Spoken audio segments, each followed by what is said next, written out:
Polish those apples. It's back to school today for kids and teachers in much of the area. Maria Gonzalez has some traffic safety reminders, plus the latest WASL test scores. By the way, Prospect Point students did really well. And in other education news, she'll tell you about a Walla Walla College alumnus, Philip Phillips, a really smart chap who's been named a fellow by the National Science Foundation.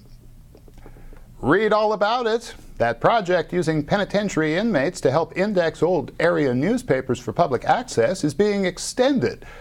The UB's Andy Porter reports today that the Sherwood Trust has decided to pay for the venture for another 3 years. Prisoners will prepare keyword searches so you can find specific articles in the Walla Walla Union newspaper, published from 1908 to 1938. A man responsible for several residential burglaries in the local area was sentenced Monday in Superior Court to more than 6 years in prison.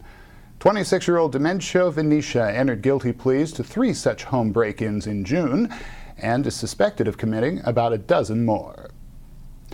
A Walla Walla woman who had pleaded guilty to stealing several thousands of dollars from Allstate Insurance on Melrose Street was sentenced Monday to 30 days on the Department of Corrections work crew.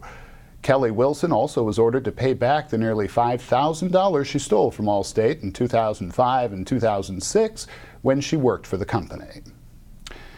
Richard Travis Berglund, who escaped from a jail work crew assignment at the county fairgrounds a year ago, pleaded guilty to a reduced charge last week. He entered the guilty plea Friday to a charge of escape from community custody and faces a standard range jail term of 2 to 6 months when he's sentenced later. And a healthcare provider accused of causing 2 patients to have sexual contact with him at the Catherine Street Clinic is scheduled to go to trial starting January 20th. The trial date for Alfred Logner was set last week. He earlier pleaded innocent to 2 counts of indecent liberties. Logner practiced hypnotherapy and acupuncture. The UB's Sheila Hagar recently had a girls' night out. Actually, a weekend out in Seattle, where she spent nearly all her money in one place, at a fancy makeup store. You can see if it was worth it by reading Sheila's column today in Food and Family. And there's a burn ban starting tomorrow for the fair, when we'll fire you up with more news on another edition of the Daily Byte.